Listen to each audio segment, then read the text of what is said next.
Hello students, मैं शिवम स्वागत करता हूं आप सभी का आपके अपने परिवार एग्जामपुर बैंकिंग क्लासेस पर। हम एग्जामपुर कलम से क्रांति। So very good morning to all of you. एक बार फिर से हम लोग जुड़ चुके हैं एसटीएपीओ मेंस 2021 की सीरीज में, जहां पर आज हम लोग एक बार फिर से एक नया टॉपिक डिस्कस करने वाले हैं।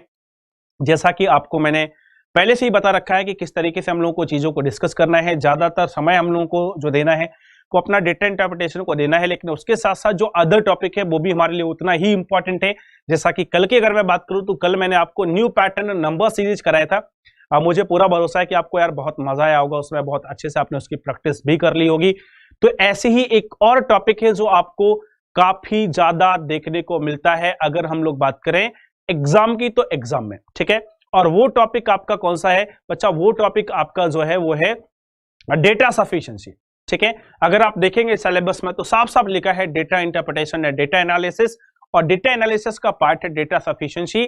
और आपसे क्यों पूछे जाते हैं ये, इसके बारे में भी मैं आपको बता चुका हूं, क्योंकि जब भी आपसे डेटा सफिशिएंसी पूछी जाएगी और डेटा इंटरप्रिटेशन पूछा जाएगा, क्वांटिटेटिव इनइक्वालिटी पूछी जाएगी, या फिर न्यू पैटर्न नंबर सीरीज पूछी जाएगी, हमेशा आपके पास जो पुराना काम था वो तो रहेगा ही, उसके अलावा कुछ एक्स्ट्रा काम भी जुड़ेगा, नया काम एडअप होगा, टाइम टेकन प्रोसेस होगी, और इसीलिए इस तरीके की चीजें हमारे पास होती हैं, ठीक है। तो जब भी हम लोग बात करते हैं डेटा सफिशिएंसी की, तो एक चीज आपको जरूर रिलैक्स करती है कि यहां पर हमें क्वेश्चन को सॉल्व नहीं करना है, ठीक है। लेकिन ध्यान रखना, सॉल्व तो करना है, बस आंसर कैलकुलेट करके नहीं बताना है कि कितना होगा, बाकी आपको सारी चीजें यहां पर करनी है, ठीक है। और दो तरीके की आपको पता है कि जो डेटा सफिशिएंसी है वो दो तरीके की होती है। एक वो जिसमें दो स्टेटमेंट गिवन होते हैं, और एक वो होती है जिसमें तीन स्टेटमेंट गिवन होते हैं। तो अगर मैं मेंस की बात करूं तो मेंस में आपको जब भी डेटा सफिशिएंसी मिलेगी वो हमेशा तीन स्टेटमेंट बेस्ड होगी और दो स्टेटमेंट पर बेस्ड नहीं होगी। और अच्छी बात यह है कि अगर आप यहां पर इस चीज को थोड़ा सा भी समझ जाते हो कि डेटा सफिशिएंसी को हमें सॉल्व करना कैसे है, तो ये चीज आपको आगे भी काम आने वाली है। कहां पर? रीजनिंग में, क्योंकि रीजनिंग में भी आपको डेटा सफिशिएंसी देखने को मिलेगी मेंस में, ठीक है। सो कॉन्सेप्ट आप समझ लीजिए, बाकी सॉल्व तो यार कर ही लोगे। 10-5 क्वेश्चन 7 क्वेश्चन हम लोग यहाँ पे प्रैक्टिस कर लेंगे, बाकी तो आप खुकार आतंकवादी हो ही। सब लोग जो है जाबाज हैं, आराम से सारी चीजों को क्या कर लेंगे, निकाल लेंगे, ठीक है। तो पहले हम लोग समझते हैं कि इसका क्वेश्चन होता किस तरीके से। तो देखिए, एक डायरेक्शन मैंने यहाँ पे बताई है कि क्वेश्चन आएगा किस तरीके से, क्या क्या चीजें वहां पे दी होगी। हालांकि ये जो ऑप्शन है, ये ऑप्शन का मैंने केवल आपको डेमो दिया है ना। ये जो ऑप्शन है, इन ऑप्शन का केवल मैंने आपको डेमो दिया है। ये ऑप्शन आपको चेंज मिलेंगे बच्चा, क्योंकि जब दो स्टेटमेंट बेस्ड होता है तब तो ऑप्शन हमेशा फिक्स होते हैं। अगर क्वेश्चन 2 स्टेटमेंट बेस्ड है तो मैंने कहा ऑप्शन क्या होंगे, फिक्स होंगे। लेकिन जब भी 3 स्टेटमेंट बेस्ड क्वेश्चन होगा तो ऑप्शन क्या होते हैं, ऑप्शन जो है वो हमेशा आपके बदलते रहते हैं।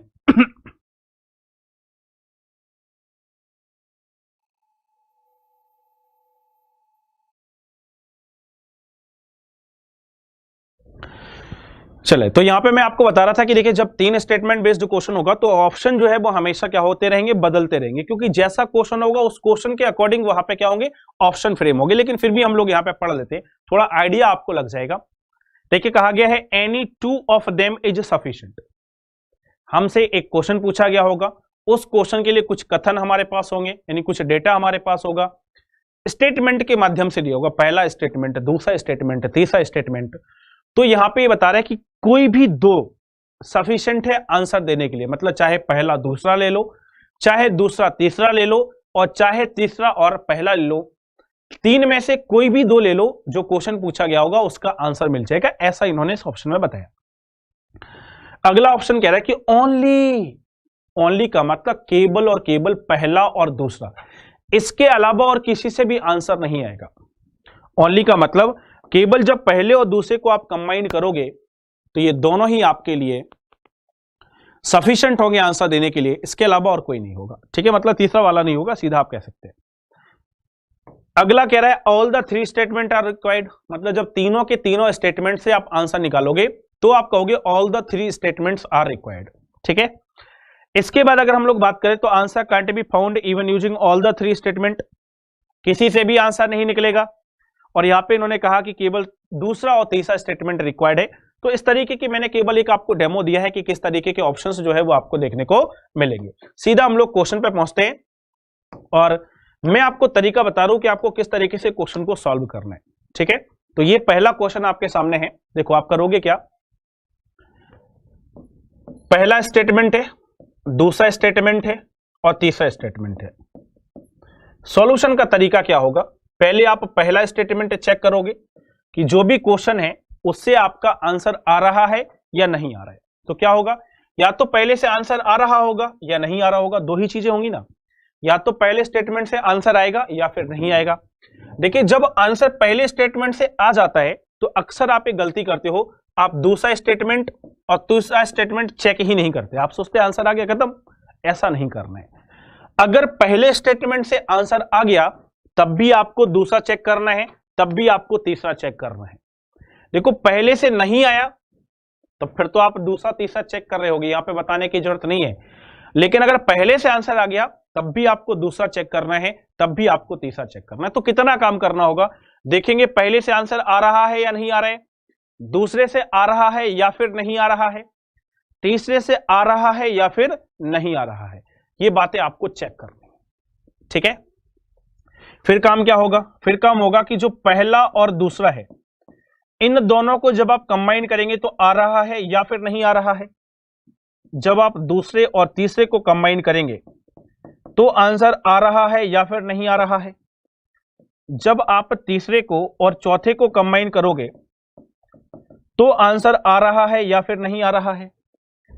और जब आप पहला, दूसरा और तीसरा तीनों को कंबाइन करोगे तो भी आपको देखना है कि आंसर आ रहा है या फिर नहीं आ रहा है। तो देखिए कितनी चीजें आपको चेक करनी पड़ेंगी। अगर आप काउंट करोगे तो हर एक क्वेश्चन में आपको 7 चीजें चेक करनी पड़ेंगी। हर एक क्वेश्चन में बच्चा कितना करना पड़ेगा, 7 चीजें चेक करनी पड़ेगी अगर आपको डेटा सफिशिएंसी के क्वेश्चन को क्या करना है, सॉल्व करना है। तो अब देखो क्यों पूछा जाता है, साफ साफ समझ में आ रहा होगा कि यहां पे हमारा काम जो है वो क्या होगा, बढ़ जाएगा, ठीक है। अब हम मान लीजिए पहले से भी नहीं आया, दूसरे से भी नहीं आया, तीसरे से भी नहीं आया। अगर तीनों से नहीं आता है तब हमें ये ऑप्शन चेक करने की जरूरत होती है, ये भी समझ लो। अगर पहले से भी नहीं आता है, दूसरे से भी नहीं आता, तीसरे से भी नहीं आता है, single single only 1, only 2, only 3 से जब आंसर नहीं आता है तब हम आगे वाले ऑप्शन पे बढ़ते हैं। अगर मान लीजिए पहले से भी आ गया, दूसरे से भी आ गया, तीसरे से भी आ गया, तो हमें इन ऑप्शन को चेक करने की जरूरत नहीं पड़ेगी, क्योंकि हमें पता है कि जब सिंगल सिंगल आ रहा है तो डबल डबल आ ही रहा होगा, ट्रिपल आ ही रहा होगा, तो इनको फिर चेक करने की जरूरत हमें नहीं पड़ती। लेकिन जब पहले से ना आए, दूसरे से ना आए, तीसरे से भी ना आए, तो ये चेक करने की जरूरत पड़ती है कि दोनों के कंबाइंड पे आ रहा है, क्या लास्ट दोनों के कंबाइंड पे आ रहा है, या पहले और लास्ट के कंबाइंड पे आ रहा है। तो अच्छा यहां पे मैंने गलत लिखा है, तीसरा और बच्चा पहला था, चौथा नहीं था, तीसरा और क्या था, पहला। तीसरा और पहला, फिर पहला, दूसरा और तीसरा। चलो हो सकता है आप लोग आंसर भी करने लगे होंगे, ठीक है। इस क्वेश्चन को पढ़ लीजिए और फिर बताइएगा आंसर क्या बनेगा। देखो कहा है द मिक्सचर ऑफ मिल्क। अच्छा एक चीज और है, देखो यहाँ पे जितने भी क्वेश्चन होंगे वो आपके सारे अर्थमेटिक से होंगे, तो अर्थमेटिक का कॉन्सेप्ट भी आपका अच्छा होना चाहिए। अगर अर्थमेटिक का बच्चा कॉन्सेप्ट अच्छा नहीं होगा तो फिर आप इस तरीके के क्वेश्चंस को नहीं कर पाएंगे, ये भी ध्यान रखना। तो कहा the mixture of milk and water are prepared. Milk और जो पानी है यानी दूध और पानी, उसका मिक्सचर बनाना है। इन्होंने कहा बताइए कि कितनी क्वांटिटी मिल्क की मिलाएं, how much quantity of milk after the final mixture. अच्छा मिलाए का नहीं बोला है, इन्होंने कहा कि जो फाइनल मिक्सचर बनेगा, जो परिणामी मिक्सचर बनेगा, उसमें बताओ दूध की मात्रा क्या होगी। रिजल्टेंट मिक्सचर में दूध की मात्रा क्या होगी ये हमें बताना है। तो क्वेश्चन आपको समझ में आ गया। पहला जो कथन है इसको पढ़ते हैं। इन्होंने कहा कि 90 litre of initial mixture has ratio of milk and water is 13:5। ठीक है, देखें इनिशियली अगर हम लोग देखें तो 90 लीटर इन्होंने कहा मिक्सचर है, उसमें रेशियो कितने का है, 18:5 का है। यानी कि हम इनिशियली बता सकते हैं मिल्क कितना है और वाटर कितना है। इनिशियली अगर हम लोग मिल्क निकालें 13 और 5 कितना, 18, 18 पंचे 90, 13 पन्ना 65, 55 25। ठीक है, ये हमारे पास वैल्यू आ जाएगी। इनिशियली मिल्क हमारे पास होगा 65 लीटर और वाटर कितना होगा 25 लीटर। आप बताओ जो पहला स्टेटमेंट है क्या उससे हम ये पता कर पा रहे हैं कि फाइनल मिक्सचर में जो दूध है उसकी मात्रा क्या होगी। तो आप कहेंगे नहीं, पहले स्टेटमेंट से हमें ये बात पता नहीं लग रही है। अब हम लोग बढ़ेंगे दूसरे स्टेटमेंट पे। यहां पर कहा गया a certain amount of milk is added to this mixture to make the ratio of milk to water is 3:1। ठीक है, अब आप देखो सेकेंड स्टेटमेंट में, केवल सेकेंड स्टेटमेंट में इन्होंने कहा कि कुछ मिल्क मिलाया जाता है किसमें, मिक्सचर में। अब आप देखो, क्या आपको इस क्वेश्चन में मिक्सचर दिया था? आप कहोगे नहीं दिया था। पहले क्वेश्चन में हमारे पास मिक्सचर नहीं दिया था, और जब हमारे पास मिक्सचर नहीं पता होगा, ठीक है, यानी कि नहीं पता होगा कि पहले मिल्क और वाटर का रेशो क्या था, तो अब जब आप कुछ क्या मिलाओगे, क्या मिलाया है, अमाउंट ऑफ मिल्क ऐड किया है, तो जब आप कुछ अभी मिल्क मिलाओगे तो अब उन्होंने कहा रेशो कितना हो जाएगा, 3:1 हो जाएगा। तो देखो आपके क्या किसी काम का होगा? जब तक आपको पहले वाला नहीं पता होगा तब तक ये वाला भी किसी काम का नहीं होगा, यानी कि केवल दूसरा स्टेटमेंट भी हमें आंसर नहीं दे पाएगा। ठीक है, अब हम तीसरे स्टेटमेंट पे आ जाते हैं। ओनली 1 फेल हो गया, ओनली 2 फेल हो गया, ओनली 3 पे देखते हैं। यहां पे इन्होंने कहा selling the mixture at certain rate 35% profit is obtained. भैया यहां तो सेलिंग प्राइस की बात हो रही है। क्या ऊपर वाला जो क्वेश्चन था, उसमें cost price, selling price, marked price से रिलेटेड कोई बात थी? नहीं। तो आप समझ गए कि स्टेटमेंट थर्ड तो इररिलेवेंट है, ये तो किसी काम का ही नहीं है। ठीक है, जब किसी काम का नहीं है तो आपने सीधा सिंगल देख लिया कि किसी से भी आंसर नहीं आएगा। अब पहले दोनों को इकट्ठा करते हैं। इस और इससे कोई रिलेशन बनेगा? नहीं बनेगा। इसका और इसका कोई रिलेशन बनेगा? नहीं बनेगा। तो तीनों का कोई रिलेशन बनेगा? नहीं बनेगा। तो आप डेफिनेटली श्योर है कि अगर ये दोनों बातें हमारे पास होंगी तो हमारा काम हो सकता है। कैसे? देखो, पहले रेशो बच्चा कितना था? पहला रेशो था 13:5। ठीक है, जब कुछ मिल्क ऐड किया तो रेशो कितना हो गया? 3:1 हो गया।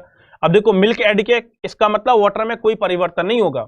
इसका मतलब वाटर में कोई भी परिवर्तन नहीं होगा। वाटर की क्वांटिटी जितनी पहले थी अभी भी उतनी होगी। तो यहाँ पे 5 है तो यहाँ पे भी हमें 5 बनानी पड़ेगी। तो 5 का गुणा करेंगे तो यहाँ पे 5 हो जाएगा, यहाँ पे कितना हो जाएगा? 15। यानी कि मिल्क में कितने का चेंज आया? 2 यूनिट का चेंज आया। कितने का चेंज आया? 2 यूनिट का चेंज आया। अब हमें ये नहीं बताना था कि चेंज कितने का, हमें बताना था कि जो फाइनल मिक्सचर बनेगा उसमें मिल्क की क्वांटिटी क्या होगी। क्या बताना था?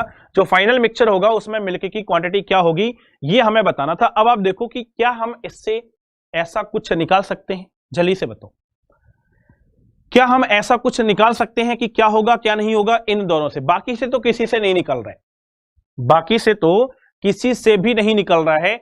इससे आप बताओ। देखो, अगर हमें 2 यूनिट की वैल्यू निकालनी है तो हम कैसे निकाल सकते हैं वो पहले समझना। 13 और 5 यहां पे कितना है? 90 है। 13 और 5 यहां पे कितना है? सॉरी, 13 और 5 18।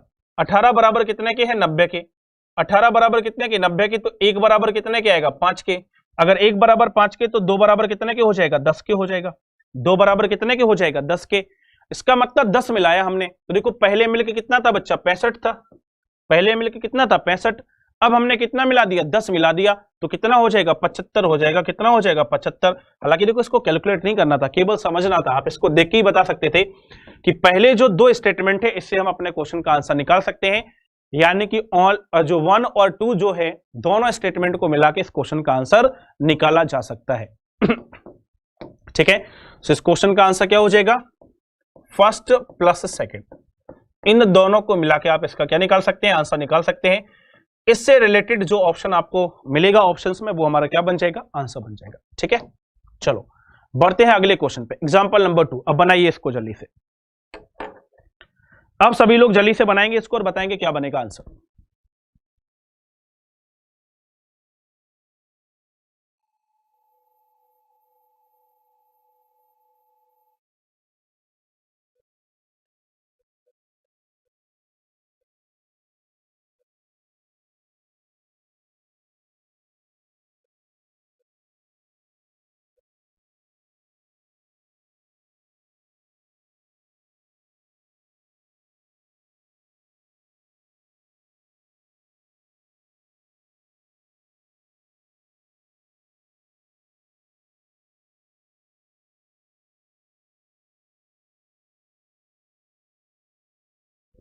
चले, तो क्वेश्चन पढ़ लिया होगा। देखो क्या कहा इन्होंने। कहा कि एक डिसऑनेस्ट शॉपकीपर है, वो क्या करता है कि वस्तु को बेचता है कॉस्ट प्राइस पे, sold an article at cost price, but uses a false weight at the time of selling. लेकिन बेचते समय क्या करता है?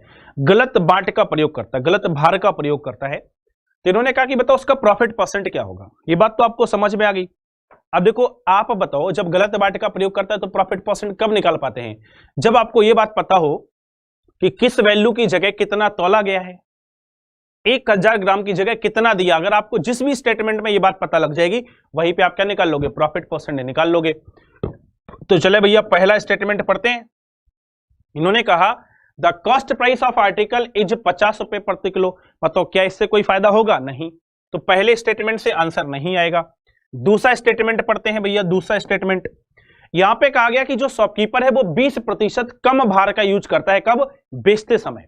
तो देखिए आपको पता है कि अगर ये बात हमें पता है, अगर हमें ये बात पता है तो हम अपने क्वेश्चन का आंसर निकाल सकते हैं। ठीक है, निकालना नहीं, बस अब आपको समझना है।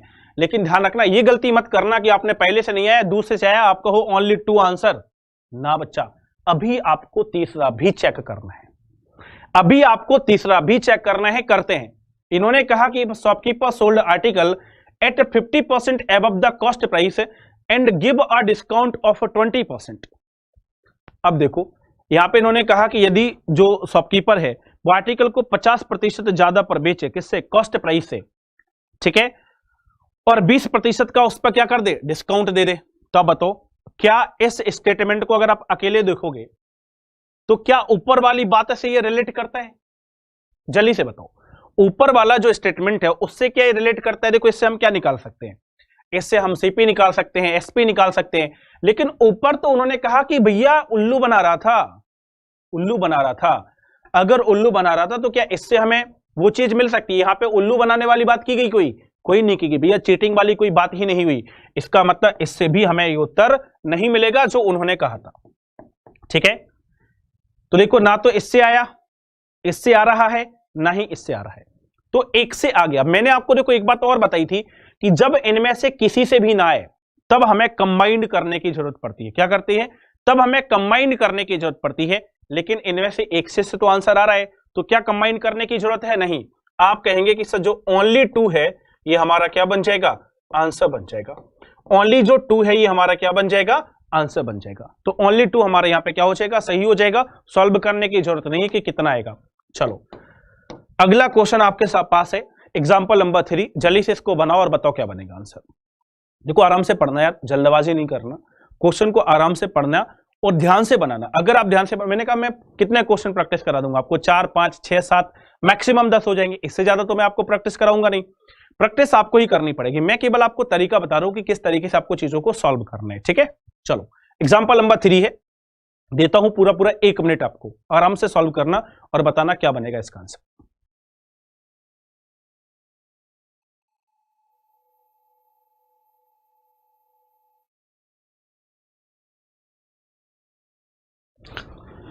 चलो बच्चा जल्दी से बनाना है इसको। क्या कहा जा रहा है? कहा जा रहा है कि कितने दिन में 24 जो मेल हैं, 20 फीमेल हैं और 60 चिल्ड्रन जो है वो एक रोड को बना सकते हैं। ठीक है, 24 मेन, 20 वुमेन यानी कि फीमेल्स और 60 चिल्ड्रन कितने दिन में एक रोड को बना सकते हैं, ये हमसे पूछा जा रहा है। ठीक है, देखिए फिर से मैं कहूंगा कि सॉल्व नहीं करना है, इसका डेटा हमसे पूछा गया है। ठीक है, एक रोड बनानी है। अब आपको देखना है कि इस चीज को आप कैसे निकाल सकते हो। तो सबसे पहले हम पहला वाला स्टेटमेंट पढ़ते हैं। यहां पे इन्होंने कहा कि जो 60 मेल हैं और 80 फीमेल हैं वो एक रोड को 40 दिनों में कंप्लीट कर सकते हैं। ध्यान से समझना, केवल हमें निकालना है 60 मेन और क्या 80 फीमेल। उन्होंने कहा कि किसी काम को 40 दिनों में कर सकते हैं। देखो हम क्वेश्चन, इस वाले क्वेश्चन का आंसर क्या इस पे बेस बिहाफ पे निकाल सकते हैं? नहीं, क्योंकि यहां पे कितने 3 वेरिएबल हैं, यहां पे 2 वेरिएबल हैं। आंसर हमारा केवल पहले स्टेटमेंट के बिहाफ पे नहीं आएगा, कैंसिल। स्टेटमेंट 2 पढ़ते हैं। वहां पे उन्होंने कहा कि 40 मेल वर्कर, वहां पे उन्होंने क्या कहा, 40 मेल वर्कर, और साथ ही साथ इन्होंने बताया कि 40 जो फीमेल वर्कर्स हैं, इन दोनों को अगर हम काम पे लगा दें तो काम कितने 40 दिनों में समाप्त हो जाएगा। ठीक है, तब भी 40 दिनों में काम समाप्त हो जाएगा। तो कंफर्म हो गया कि भैया केवल इससे भी हमारा आंसर नहीं आएगा। अब हम लोग तीसरा वाला स्टेटमेंट पढ़ते हैं। तीसरा वाला स्टेटमेंट आपको नजर आ रहा होगा, है ना? क्या दिया यहां पे? इन्होंने कहा the difference between amount of road completed by 160 female workers in a day and amount of road completed by 120 children workers in a day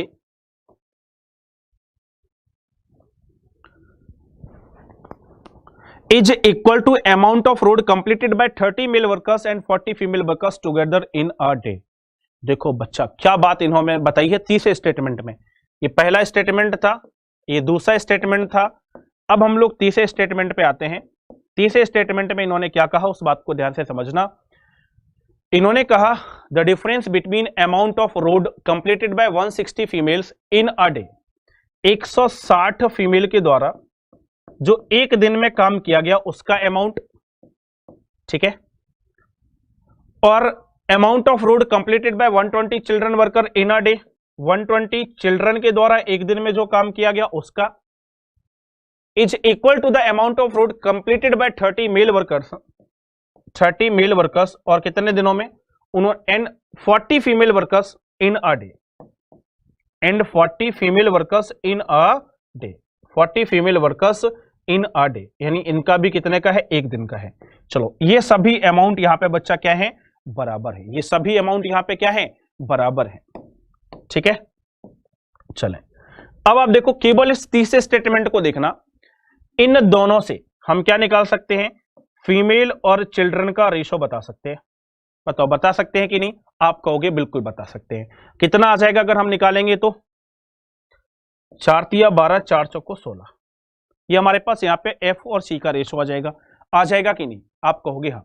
देखो फीमेल का वैल्यू पता लग गया, चिल्ड्रन का पता लग गया, अब केवल हमें पता करना है किसका, केवल मैन का पता करना है। तो आप देखो अगर हम इसको या इसको ले ले या फिर इसको ले ले, किसी भी एक को ले लो, किसी भी एक वैल्यू को ले लो, अब बताओ मैन की वैल्यू निकल आएगी कि नहीं, बिल्कुल निकल आएगी। चलो देखो कैसे, 120, सी की वैल्यू कितनी है बच्चा, 4 है, ठीक है, यहाँ पे 4 लिख दिया।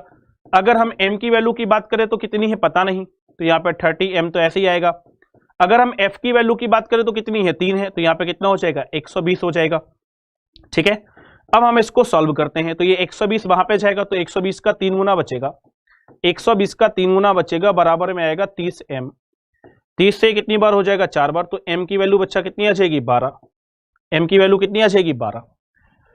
तो देखिए हमारे पास एफ की वैल्यू आ गई, सी की वैल्यू आ गई और एम की वैल्यू आ गई, और जहां पे इन तीनों की वैल्यू मिल जाएगी बताओ वहां पे आंसर हमारा आ जाएगा कि नहीं आ जाएगा।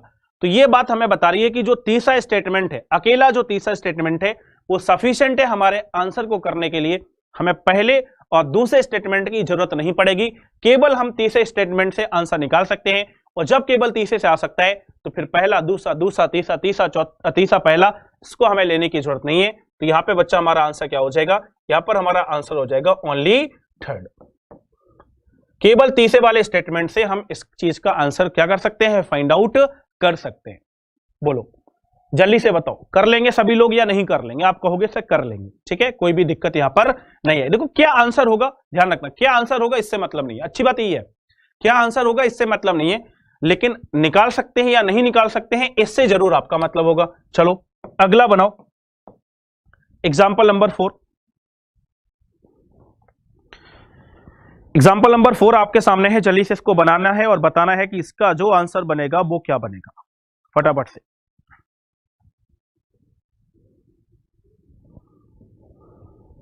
इसका आंसर जल्दी से बताएंगे बच्चा, क्या बनेगा, पढ़ो आराम से, बिल्कुल हौले हौले क्वेश्चन को पढ़ो, ध्यान से पढ़ना, एक बार की रीडिंग कैपेसिटी में समझ में आ जाना चाहिए कि क्वेश्चन में क्या कहा जा रहा है।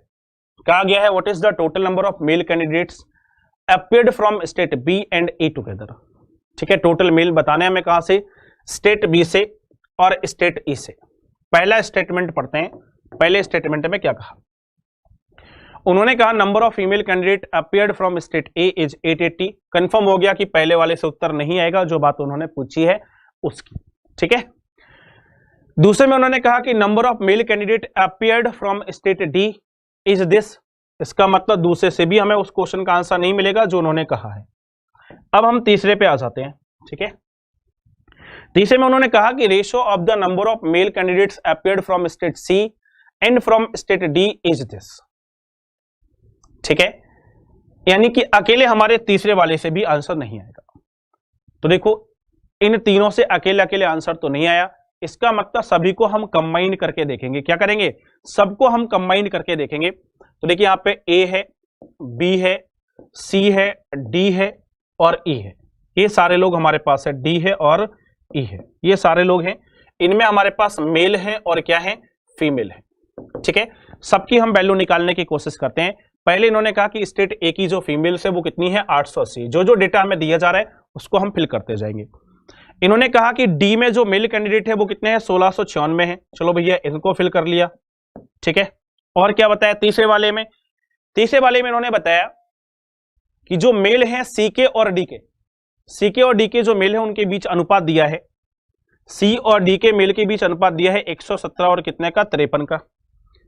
सी और डी के मेल के बीच, तो देखो यहां से हम क्या करेंगे, यहां से हम सी के मेल निकालेंगे। तो बच्चा देखो कैसे आएंगे, 1696 इंटू में होगा 117 और अपॉन में कितना होगा, अपॉन में होगा 53। तो सबसे पहले तो आप इसको कैलकुलेट करो और बताओ कितनी आएगी वैल्यू। इसको कैलकुलेट करो बच्चा और बताओ वैल्यू जो आएगी वो कितनी आएगी। 1696 गुणा करना है आपको 117 से और जो भी वैल्यू आएगी उसमें आपको डिवाइड करना है कितने से, 53 से।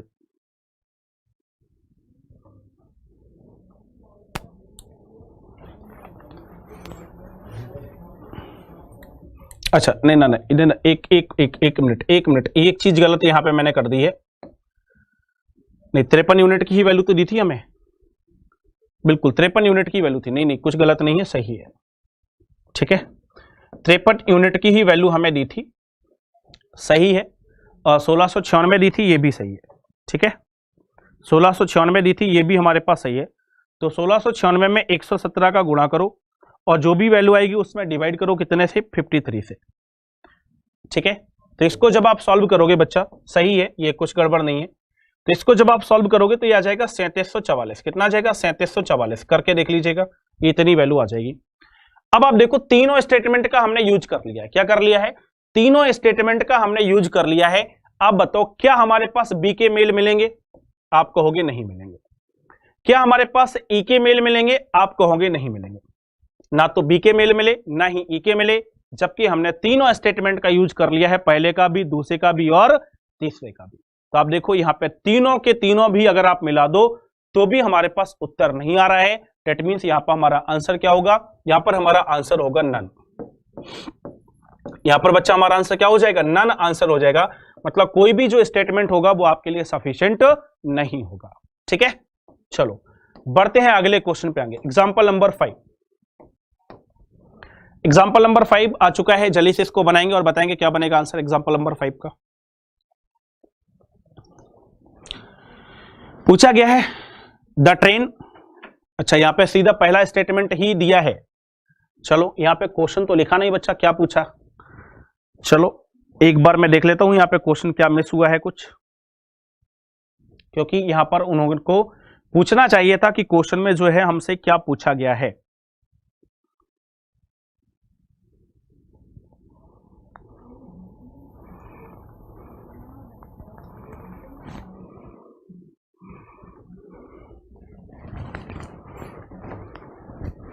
चलो देखिए बच्चा, यहाँ का क्वेश्चन मिस है, यहाँ का क्वेश्चन जो है वो मिस है।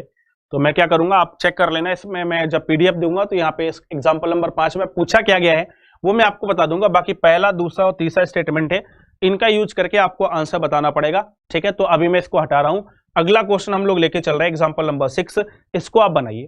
क्योंकि देखिए ये जो क्वेश्चन लिखा है ना ये बहुत जरूरी है। जैसे यहाँ पे इन्होंने कहा what will be the age of Ritu after 9 years, Ritu की 9 वर्ष बाद की आयु क्या होगी। ये क्वेश्चन होना चाहिए भाई, हमारे पास जिसके लिए हमें काम करना है वो कारण तो होना चाहिए। ठीक है, जैसे लोग सज के सवर के जाते तो किसके लिए, उसके लिए कोई रीजन तो होना चाहिए, है ना।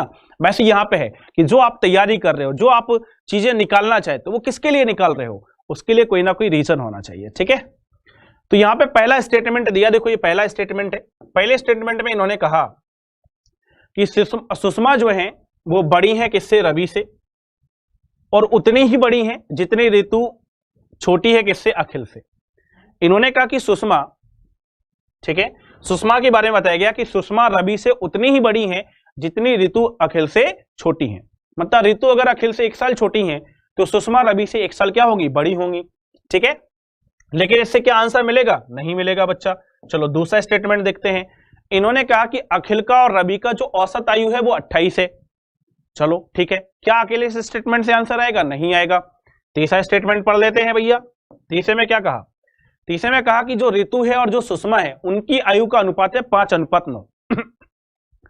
तो एक तो बच्चा कंफर्म हो गया कि अकेले से तो आंसर नहीं निकलेगा, अकेले से तो आंसर नहीं आएगा, यानी कि कंबाइंड करके हम लोग एक बार जरूर देख सकते हैं। तो जो बात इन्होंने कही है, सुषमा जितनी रवि से बड़ी है, ठीक है, उतनी ही जो ऋतु है वो अखिल से क्या है, छोटी है, ठीक है। यानी अगर अखिल से ये 1 साल छोटी है तो ये अखिल से 1 साल क्या होंगी, बड़ी होंगी। लेकिन मैं यहां पे x लिखूंगा क्योंकि उन्होंने ये नहीं कहा कि x साल है या कितना है। यानी ऋतु जितनी अखिल से छोटी है उतनी ही सुषमा जो है वो रवि से क्या है, बड़ी है, उतनी ही सुषमा रवि से क्या है, बड़ी है। सेकंड स्टेटमेंट हम लोग देखते हैं, तो पहले स्टेटमेंट का डेटा आया, सेकंड स्टेटमेंट से हमें क्या मिल रहा है, अखिल और रवि का टोटल मिल जाएगा, अखिल प्लस रवि, इनकी टोटल उम्र हमें मिल जाएगी, कितनी आ जाएगी भैया, एवरेज 28 था तो टोटल कितना हो जाएगा, 56 हो जाएगा, टोटल कितना हो जाएगा, 56 हो जाएगा। और तीसरा स्टेटमेंट देखते हैं, तीसरे स्टेटमेंट में हमें बताया गया कि जो ऋतु और सुषमा है, और ऋतु और सुषमा, ठीक है, और ऋतु और सुषमा इनके बीच का जो अनुपात है वो कितना है, 5:9 है। अब आप देखो, अगर हमें पता होता कि ऋतु की और सुषमा की एज क्या है तब इस रेशो का यूज होता, ठीक है। अगर ये रेशो अखिल और रवि के लिए दिया होता तो हम इसकी सेपरेट सेपरेट एज निकाल सकते थे, तो अखिल की एज आ जाती, रवि की एज आ जाती, ठीक है। लेकिन आप देखो क्या जो उन्होंने पूछा था कि ऋतु की 9 साल बाद एज, तो तब निकाल पाओगे जब आपको पता हो कि ऋतु की उम्र क्या होगी। जब आप ऋतु की उम्र ही नहीं निकाल सकते तो 9 साल बाद क्या होगी, क्या ये बता सकते हो, आप कहोगे नहीं। तो हमारा आंसर जो है वो क्या हो जाएगा, नन ऑफ दीज हो जाएगा, यानी कि ऑप्शन नंबर डी हमारा यहां पे क्या बन जाएगा, सही उत्तर बन जाएगा। इनमें से किसी भी स्टेटमेंट को कंबाइंड करके हम अपने प्रश्न का उत्तर फाइंड आउट नहीं कर सकते हैं, ठीक है। चलो बढ़ते हैं 7वें क्वेश्चन पे आगे। 7वां क्वेश्चन आपके सामने आ चुका है, जल्दी से इसको बताओ और बनाना है जल्दी से, और बताना क्या बनेगा इसका आंसर फटाफट से। कहा गया है what is the present age of Sonam, ओहो, ठीक है, सोनम की हमें वर्तमान आयु बतानी है। अब कई लोग सोच रहे होंगे यार लड़कियों की आयु पूछी जा रही है, जबकि लड़कियां तो अपनी आयु बताती नहीं है, ठीक है। चलो ऐसा नहीं है, जमाना बदल गया, अब तो बता देती हैं, भले 4 साल छोटी बताएं वो बात अलग है ना। चलो यहां पे क्या कहा गया, इन्होंने कहा देखो what is the present age of Sonam, Sonam की प्रेजेंट एज निकालनी है। पहला स्टेटमेंट पढ़ते हैं, when Shreya was 10 years old, जब श्रेया 10 साल की थी तो इन्होंने कहा कि जो सोनम की एज थी was half than Shreya age, तो श्रेया की एज की आधी थी। देखो यार स्टेटमेंट पढ़ने के बाद समझ में आ गया कि पहले स्टेटमेंट से हमारा आंसर निकल आएगा। श्रेया जब 10 साल की थी तब सोनम की एज आधी थी, किसकी, श्रेया की एज की, मतलब सोनम कितने की रही होंगी, 5 की रही होंगी। तो चलो पहला स्टेटमेंट सफिशिएंट है आंसर देने के लिए, लेकिन इसका मतलब ये नहीं कि आप दूसरा और तीसरा चेक नहीं करोगे, करना है। दूसरा पढ़ते हैं, 4 साल पहले जो प्रीति थी उनकी एज क्या थी, Preeti age was 3 times than Sonam age, Sonam की एज का 3 गुना थी। इससे हमारा आंसर नहीं आएगा, अकेले स्टेटमेंट की बात हो रही है, अकेले इस स्टेटमेंट से हमारा आंसर नहीं आएगा। चलो इस पे आ जाते हैं, at present Preeti age is double than Shreya age, वर्तमान में इन्होंने कहा कि प्रीति की जो एज है वो श्रेया का डबल है, यानी इसमें से भी अकेला आंसर नहीं आएगा। तो अकेला इससे भी नहीं आ रहा है, अकेला इससे भी नहीं आ रहा है, लेकिन जो पहला वाला क्वेश्चन है उससे क्या हो रहा है, आंसर आ रहा है, पहले स्टेटमेंट से आंसर आ रहा है। अब आप देखो ऑप्शन, ठीक है, अब आपको ऑप्शन देखना है, तो पहला ऑप्शन है एनी ऑफ देम, दूसरा ऑप्शन बच्चा है यहां पे, अच्छा एनी 2 ऑफ देम, बी है एनी ऑफ देम, ये सी ऑप्शन है, डी है और ई है, आपको सारे ऑप्शन नजर आ रहे हैं यहां पे, ठीक है। ऑप्शन नंबर जो ए है वो कह रहा है एनी ऑफ देम, इनमें से कोई भी ले लो, उन्होंने कहा आंसर आ जाएगा। नहीं भैया ये तो सही बात है ही नहीं, ऐसा तो हो ही नहीं रहा है, क्योंकि पहले से तो आ रहा है, दूसरे से नहीं आ रहा, तीसरे से भी नहीं आ रहा। इसका मतलब पहला हम एनी 2 ऑफ देम तो हम लिख ही नहीं सकते यहां पे, ठीक है, एनी 2 ऑफ देम तो हम लिख ही नहीं सकते, सॉरी एनी ऑफ देम नहीं लिख सकते, एनी ऑफ देम नहीं लिख सकते, 2 की तो अभी हटाएंगे, एनी ऑफ देम नहीं लिख सकते, यानी कि जो हमारा सेकंड वाला आंसर होगा ये नहीं हो सकता। ऑल स्टेटमेंट आर रिक्वायर्ड, भैया अभी इस पे कुछ नहीं कह सकते, तीनों को कंबाइन करने की जरूरत है, पता नहीं। फर्स्ट और सेकंड टुगेदर, भैया पहला और दूसरे को लेने की जरूरत ही नहीं है साथ में, क्योंकि केवल पहले वाले से आंसर आ जा रहा है, तो ये भी सही नहीं होगा। सेकंड एंड थर्ड टुगेदर, चलो भैया अगर हम सेकंड और थर्ड को दोनों को ले लें एक साथ, अगर हम इन दोनों को एक साथ लें तो क्या आंसर मिलेगा, बच्चा नहीं मिलेगा। अगर हम केवल इन दोनों को एक साथ लेंगे तो आंसर नहीं मिलेगा, यानी कि ऑप्शन नंबर जो ई है वो भी हमारा क्या होगा, गलत होगा। डी में लिखा है फर्स्ट और सेकंड, तो सारे गलत हो गए, ठीक है, सारे क्या हो गए, गलत हो गए। यहां पे ना तो ई हो सकता, ना ही डी हो सकता, ना ही ए हो सकता। अब बचे हैं दो option, any two of them. इन्होंने कहा किसी भी दो को ले लो, या फिर ऑल स्टेटमेंट आर रिक्वायर्ड। उन्होंने कहा कि सारे के सारे स्टेटमेंट ले लो। तो देखो एनी टू की जब हम बात करते हैं तो एनी टू में क्या आ जाता है, पहला दूसरा आ जाता है, दूसरा तीसरा आ जाता है, और पहला और तीसरा आ जाता है, ठीक है। तो आपको पता है कि जब केवल पहले से आंसर आ रहा है तो भैया पहले दूसरे से भी आ सकता है, दूसरे तीसरे से नहीं आएगा, दूसरे तीसरे से नहीं आएगा, तीसरे पहले से आ सकता है। इसका मतलब मैंने पहले कहा कि ये ऑप्शन भी क्या हो जाएगा, एनी टू ऑफ देम भी आपका क्या हो जाएगा, कैंसिल। अब लिखा ऑल स्टेटमेंट आर रिक्वायर्ड, मजबूरी है क्योंकि ऑप्शन में और कुछ नहीं है। वैसे सही आंसर क्या है, ओनली वन। सही आंसर क्या है, ओनली वन। लेकिन अकॉर्डिंग टू द ऑप्शन आपको यहां पे किसके साथ जाना पड़ेगा, ऑप्शन नंबर सी के साथ जाना पड़ेगा, क्योंकि बाकी कोई ऑप्शन इसका आंसर नहीं हो सकता है, ठीक है। चलो जल्दी से करते बच्चा अगला क्वेश्चन।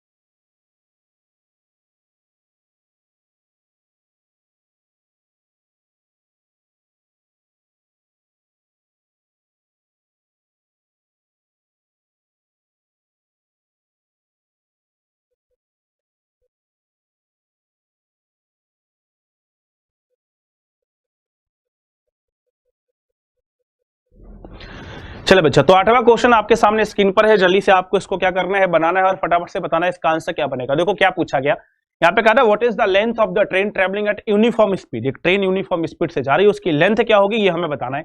चलो बच्चा पहला स्टेटमेंट पढ़ते हैं और देखते हैं कि पहले स्टेटमेंट से ये आंसर हम निकाल सकते हैं या फिर नहीं निकाल सकते हैं। ठीक है,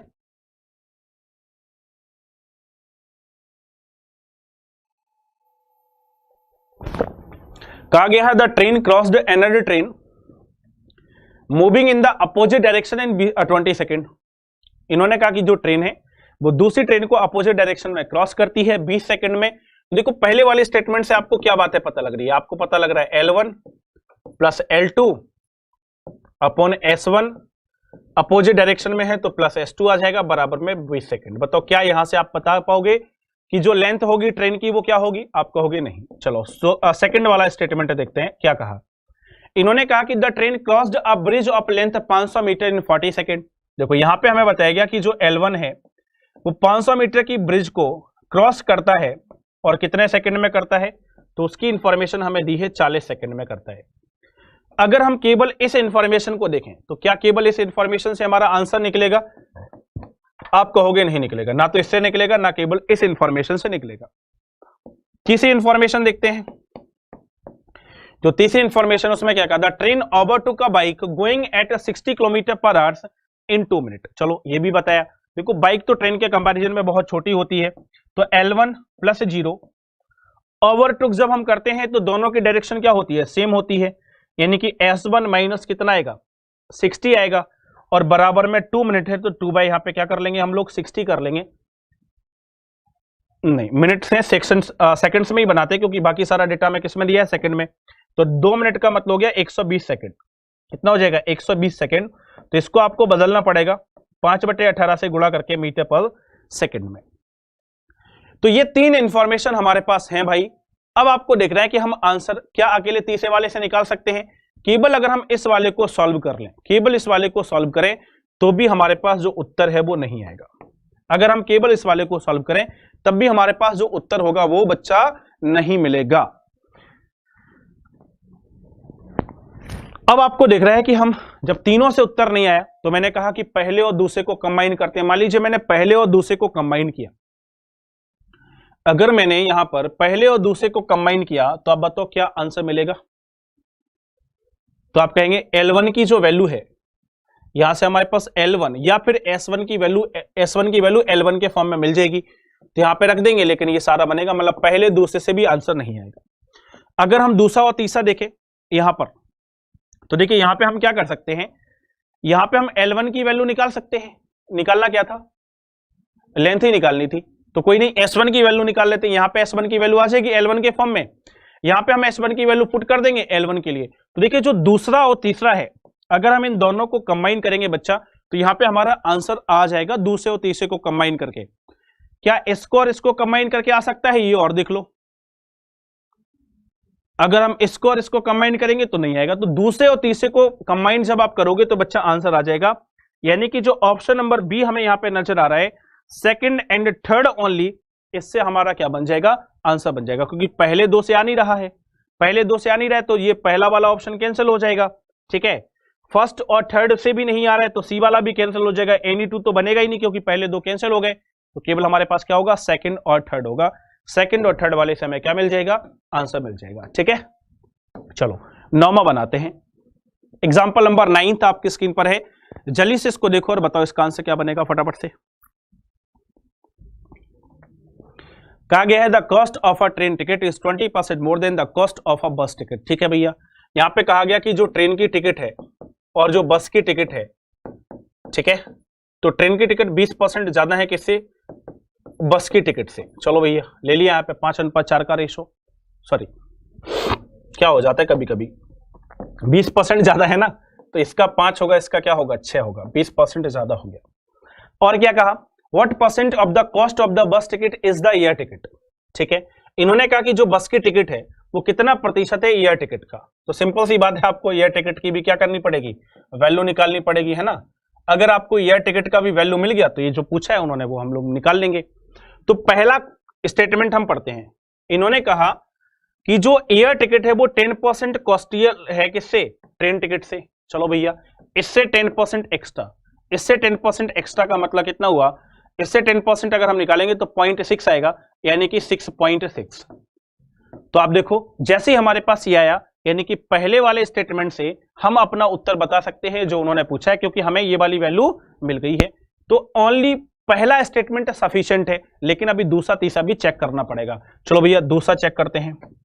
यहां पे कहा the cost of air ticket as much higher than the train ticket, train ticket से उतनी ही ज्यादा है, as the train ticket is higher than the bus ticket. चलो यहां पे आपकी एक ज्यादा है, तो देखिए दूसरे स्टेटमेंट से आपको क्या पता लग रहा है, ये पहला स्टेटमेंट था, दूसरे स्टेटमेंट में उन्होंने कहा कि 6, ये है 5, तो ये कितनी हो जाएगी 7। ये क्या है, ट्रेन टिकट है, ये बस टिकट है, और ये हमारे पास क्या है, एयर टिकट है। तो इसका मतलब जो सेकंड स्टेटमेंट है उससे भी आपको आंसर मिल जाएगा, पहले से भी मिल रहा है और दूसरे से भी मिल रहा है। चलो तीसरा देखते हैं, तीसरा स्टेटमेंट क्या कह रहा है। इन्होंने कहा कि the cost of a bus ticket is 25% of the sum of the cost of train and air ticket. अरे वेरी गुड, इन्होंने कहा कि देखिए ट्रेन की, और अगर तीसरे स्टेटमेंट की बात करें तो इन्होंने कहा कि जो ट्रेन की टिकट है, जो एयर की टिकट है, उसका सम ले लो। तो इसका जो सम है वो बस की टिकट का 25% है, बस की टिकट का 25% है, मतलब 1/4 है। इसको आप सॉल्व करो, ठीक है। The cost of bus ticket is 25% of the sum of the cost of train and air ticket. Train की टिकट हमारे पास ये थी, एयर टिकट हमें पता नहीं थी, दोनों का हमने प्लस किया, और 25%, अच्छा इसका लेना था 25%, ठीक है। इसका 25% इन्होंने कहा कि बस की टिकट के बराबर है। तो देखिए यहाँ पे x की वैल्यू हमारे पास आ जाएगी 20, 20 से 6 जाएगा कितना, 14, तो x की वैल्यू 14 आ जाएगी। इसका मतलब हमारे पास तीनों यहाँ से भी आ जाएगा, तो जो ओनली थर्ड स्टेटमेंट है यहाँ से भी हमें अपने क्वेश्चन का आंसर मिल जाएगा। तो पहले से भी मिल रहा है, दूसरे से भी मिल रहा है, तीसरे से भी मिल रहा है, इसका मतलब ऑल स्टेटमेंट आर करेक्ट, ठीक है। तो देखो ऑप्शन नंबर डी में लिखा है any one statement, so any one statement हमारा यहाँ पे क्या हो जाएगा, सही आंसर हो जाएगा। यानी कोई भी एक आप ले लीजिए, कोई भी एक स्टेटमेंट ले लीजिए, वो आपका क्या बन जाएगा, सही बन जाएगा, एनी वन स्टेटमेंट, ठीक है। अरे 9 के बाद 12 आ गया सीधा, अरे ये तो भाई साहब बहुत जबरदस्त छलांग लगा दी इसने, है ना। इसका मतलब 10वां जो है यहां से गायब है। तो ये बच्चा 10वां क्वेश्चन है। अब आप क्या करोगे, अब देखिए यहाँ पे कुछ क्वेश्चंस आपको पता है मैं प्रैक्टिस करने के लिए देता हूं, तो इतने क्वेश्चन में मैंने 9 क्वेश्चन आपके साथ डिस्कस कर लिए।